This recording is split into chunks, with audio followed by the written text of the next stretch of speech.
तो hello friends, स्वागत करता हूं मैं अपने YouTube channel team vacancy group पर। तो दोस्तों, आज के इस वीडियो के माध्यम से बीटीएससी एएनएम 10,700 नौकरी रिगार्डिंग में एक बहुत ही महत्वपूर्ण जानकारी मैं आप सभी को बताने वाला हूं। जो भी कैंडिडेट्स इस भर्ती में आवेदन किए हैं, एग्जाम दिए हो, आज का ये वीडियो आप सभी के लिए बहुत ही इंपॉर्टेंट होने वाला है। अब आगे क्या होने वाला है वो मैं आपको बताने वाला हूं। कुछ ऐसी बातें हैं जो कि आपको जानना बहुत ही जरूरी है। कुछ ऑफिशियली अपडेट्स भी आ रहे हैं, तो सभी कुछ मैं आपको अपडेट दूंगा, तो वीडियो के लास्ट तक बने रहिएगा। और जो भी स्टूडेंट्स इस चैनल पर नए आए हो, चैनल को सब्सक्राइब करके बेल नोटिफिकेशन ऑल सेट कर लीजिएगा। अब चलिए दोस्तों, जानकारी के ऊपर चलते हैं। तो सबसे पहले दोस्तों, यहां पर आप एक आर्टिकल देख सकते हो जिसके हेडलाइन में ही बताया गया है 10,700 एएनएम भर्ती का क्या होगा। हाई कोर्ट के फैसले के बाद बीटीएससी के अगले कदम पर यहां पर अभ्यर्थियों की नजर। बेसिकली मैं आपको बता देना चाहता हूं, इस आर्टिकल में एक बहुत ही इंपॉर्टेंट कुछ बातें हैं जो कि बताई गई है, जो कि आपको अभी के समय में जानना जरूरी है। अब क्यों जानना जरूरी है वो भी मैं आपको बताऊंगा, ध्यान से सभी अपडेट्स को समझते चलिएगा। सबसे पहले बीटीएससी यानी कि बिहार तकनीकी सेवा आयोग के द्वारा यहां पर ली गई 10,700 एएनएम भर्ती की परीक्षा के अभ्यर्थियों के इन दिनों एक तरीके से एक कंफ्यूजन में है। यही बात किया गया, असमंजन में है। उन्हें समझ में नहीं आ रहा कि सरकार और स्वास्थ्य विभाग यहां पर बीटीएससी आगे क्या करना चाहती है। क्योंकि यहां पर इस भर्ती में परीक्षा को लेकर के पटना हाई कोर्ट का फैसला दिया गया है, जिसमें भर्ती की प्रक्रिया देखिए। सबसे पहले तो ये बताया गया है, थोड़ा सा जैसा कि मैं बताऊं, अपडेट तो थोड़ा सा पुराना है, लेकिन इसमें कई सारी ऐसी बातें हैं वो आपको समझना होगा। आपको पता होगा सीडब्ल्यूजेसी का जो डिसीजन दिया गया था कि काउंसिलिंग के आधार पर 2018 की नियमावली के अनुसार किया जाए, वो अपडेट यहाँ पर समझाया गया है कि यहाँ पर हाई कोर्ट का बड़ा फैसला आया था कि जिसके हिसाब से प्रक्रिया थी जो कि बीटीएससी के द्वारा किया गया, और इसमें यही कहा गया था कि यहाँ पर काउंसिलिंग के आधार पर किया जाए। और यहाँ पर फिर आपको देखने को मिलेगा जिसे कि पटना हाई कोर्ट ने रद्द कर दिया। इस फैसले के बाद यहाँ पर एएनएम परीक्षा के अभ्यर्थी के बीच विवाद हो गया है। जो भी एएनएम परीक्षा अभ्यर्थी हैं उनको लेकर के सोशल मीडिया पर ग्रुप बनाए गए हैं, जहां पर कि एक दूसरे पर एक तरीके से आरोप लगाया जा रहा है। देखिए अभी का स्थिति क्या है आप भी समझ रहे हो। सोशल मीडिया पर बहुत सारे यूट्यूब चैनल्स आ चुके हैं, वो बोलते हैं उनका वीडियो मत देखिए, वो बोलेंगे उनका वीडियो मत देखिए। देखिए मैं एक चीज आपको बताना चाहता हूँ, सोशल मीडिया सभी के लिए है, सिर्फ आपके लिए नहीं है, और आप किन्हीं को रोक भी नहीं सकते हो, ये बात एकदम कंफर्म है। अब जिनका मन है वीडियो देखने का वो कर सकते हैं। और बेसिकली हमारा काम ये है कि वैकेंसी को पूरा हो, और कोई सूचना है तो आपको जानकारी दे, ना कि किसी एक के पक्ष में और दो के पक्ष में। सभी क्या किए हैं कि अब जिधर ज्यादा ऑडियंस है उधर एक टारगेट बना लिए हैं कि हम इधर पक्ष में रहेंगे तो हमें ज्यादा व्यूज आएगा। देखिए जो जानकारी है वो दीजिए। सबसे पहले मैं आपको बताना चाहता हूं, मैं किन्हीं के बीच में नहीं हूं, ना ही मैं संविदा के पक्ष में हूं, ना ही एग्जाम के पक्ष में। जो अपडेट्स है वो मैं आपको बता रहा हूं।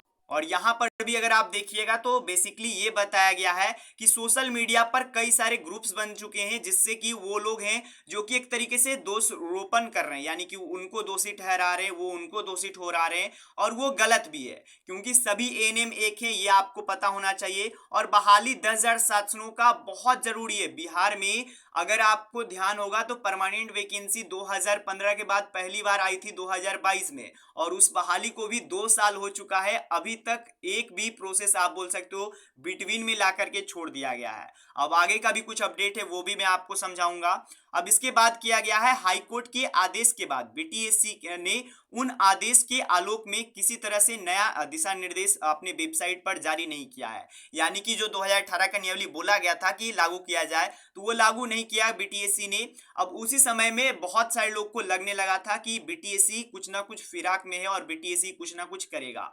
अब उसी के बाद यहाँ पर देखिए इसमें यही अपडेट बताया गया है। इससे ये कयास लगाए जा रहे हैं कि बीटीएससी पटना हाई कोर्ट फैसले के डबल बेंच पर जा सकती है, और जा सकती नहीं गई भी, आपको पता होगा एलपीए दायर भी है, और इसका सुनवाई भी 15 मार्च को हुआ। फिर दूसरा डेट दिया गया है वो है 2 अप्रैल को। अब देखना होता है कि क्या अपडेट आता है, वो भी जैसे ही अपडेट आएगा मैं आप सभी को बता दूंगा। और यहाँ पर यह भी बताया गया है, अगर ऐसा होता है तो जो बहाली है वो एक तरीके से लंबे समय के लिए अटक जाएगी। वही बात किया गया है, बहाली की प्रक्रिया लंबे समय के लिए आधार पर लटक सकती है, वही बात किया गया है। मैंने कल आपको कुछ अपडेट्स भी दिए थे कि देखिए किस प्रकार से बीटीएससी की कुछ और भर्तियां में भी केस हुआ है, जिसमें कि किस प्रकार से बहालियों को लटकाया जा रहा है, महीने महीने पे बाद एक बार यहाँ पर डेट दिया जा रहा है। तो इसमें वही सब कुछ बताया गया है कि जो अभी की परिस्थिति है उसके बारे में अपडेट दिया गया है कि स्थिति क्या है अभी के समय में एएनएम की दोस्तों। अब जब तक यहाँ पर न्यायालय के माध्यम से, पटना हाई कोर्ट के माध्यम से आदेश नहीं आ जाता है कि इस आधार पे बहाली होगा, जब तक कुछ भी कहा नहीं जा सकता है। ये मैं आपको बता रहा हूँ। बहुत सारे स्टूडेंट्स कहेंगे कि सर इसके आधार पे हो। देखिए अब आधार पे आपको लगता है इस आधार पे हो तो आप बताइए, अपना राय दीजिए, कोई गलत नहीं है। लेकिन जो स्टूडेंट्स ये बताते हैं कि यहाँ पर यही आधार पे होना चाहिए और कोई भी आधार पे नहीं होना चाहिए, लेकिन अगर आप एक बार, जो स्टूडेंट्स है, मैं किन्हीं को गलत नहीं बता रहा हूँ, पहले ही बता देना चाहता हूँ, अगर आप एक बार उनका बात सुनिएगा और आप एक बार संविदा का बात सुनिएगा, दोनों का बात में आपको सच्चाई लगेगा, दोनों का बात में सही है अपने अपने अपने जगह पर। तो ये बात मैं आपको बताना चाह रहा हूँ। बाकी अब जैसे ही पटना हाई कोर्ट के माध्यम से आदेश आता है मैं आप सभी को अपडेट दे दूंगा। और मैं अभी यहाँ पर पटना हाई कोर्ट पे कुछ यहाँ पर अपडेट्स देख रहा था कि कोई अपडेट आया है या नहीं आया है, तो मुझे लगा एक बार मैं एक चीज चेक करता हूँ। देखिए मैंने सबसे पहले तो यहाँ पर एक चीज चेक किया कि बीटीएससी में 2024 में, केवल यहाँ पर देख लीजिए ईयर, केवल 2024 में कितने केसेस हुए हैं, तो उसकी आंकड़ा देख करके आप लोग भी हैरान हो सकते हो। यहाँ पर इसका आंकड़ा करीबन 32 की संख्या में है, यानी कि अभी आप कहिएगा तो 3 महीने ही हुए हैं, 3 महीने ही 2024 के बीते हैं और इसी में 32 केस फाइल किए गए हैं। ये मैं नहीं कह रहा हूँ कि सभी के सभी एएनएम का ही है और इनका ही है, कुछ केसेस एएनएम की भी हैं, कुछ केसेस दूसरे वैकेंसीज के भी हैं, और जैसे कि मैं आपको अपडेट देता रहा हूं, तो ये बात आप लोग समझिएगा कि आगे आने वाले समय में अगर जो भी स्टूडेंट्स केस करने को लेकर के सोच रहे हैं, मन से हटा लीजिए केस करने को लेकर के, क्योंकि देखिए इससे केवल और केवल वैकेंसी अटकती है और वैकेंसी में समय होता है। आप ही सोचिए, जो 2015 से स्टूडेंट्स परमानेंट होना चाहते हैं, जो हमारी संविदा एएनएम बहने हैं, वो भी कई वर्षों से सोच रहे हैं कि परमानेंट अब होंगे, पर सरकार भी परमानेंट डायरेक्ट नहीं करती है और वैकेंसी लाती है तो उसमें भी ऐसा ऐसा कांड कर देती है। बाकी अभी मेरिट लिस्ट ऐसा कुछ नहीं बना है, जैसे ही कोई अपडेट आता है मैं आप सभी को बता दूंगा। और इसके जो मैं यहाँ पर आपको लिस्ट दिखा रहा हूँ इसके माध्यम से ये भी समझाना चाहता हूँ, घबराने की बात नहीं है। बीटीएससी पर केस होते रहते हैं, जी हाँ दोस्तों, बीटीएससी में केस होते रहते हैं, इससे आपको घबराना नहीं है। और ये भी मत सोच लेना है कि हमें केस करना चाहिए, क्योंकि इससे बहालियां अटकती है, और इसके लिए भी नहीं घबराना है कि बहाली कैंसिल हो जाएगी। बहाली कैंसिल तो नहीं होगी, अंततः आप लोग की वैकेंसी को लिया ही जाएगा, क्योंकि अभी के समय में सरकार की से इसको एकदम एकदम सख्त से सख्त जरूरत वैकेंसी की है। अस्पतालों में कर्मचारियों की कमी है और जो एएनएम कार्यरत भी है वो संविदा के आधार पर कार्यरत है, उनको अच्छा से ना सैलरी दिया जा रहा है ना कुछ दिया जा रहा है।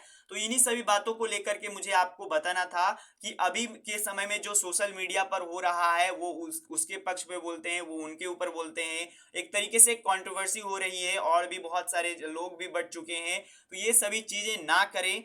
सबसे पहले आपका गोल ये होना चाहिए कि वैकेंसी को पूरा किया जाए। अब जो आधार पे होगा वो तो सरकार ही निर्णय लेगी, अब जो न्यायालय है उन्हीं के हाथ में है कि डिसीजन क्या लिया जाता है। बाकी आप लोगों को सचेत करना चाहता हूँ, केस मत कीजिए, इससे केवल और केवल आपका हानि होगा। और बाकी जो भी स्टूडेंट्स हैं और जो भी यहाँ पढ़े वो बाकी समझ पाए होंगे मेरे जानकारी को। अगर आपको वीडियो पसंद आया होगा चैनल को सब्सक्राइब कर दीजिएगा। मिलते हैं दोस्तों कोई, तब तक के लिए गुड बाय, धन्यवाद दोस्तों।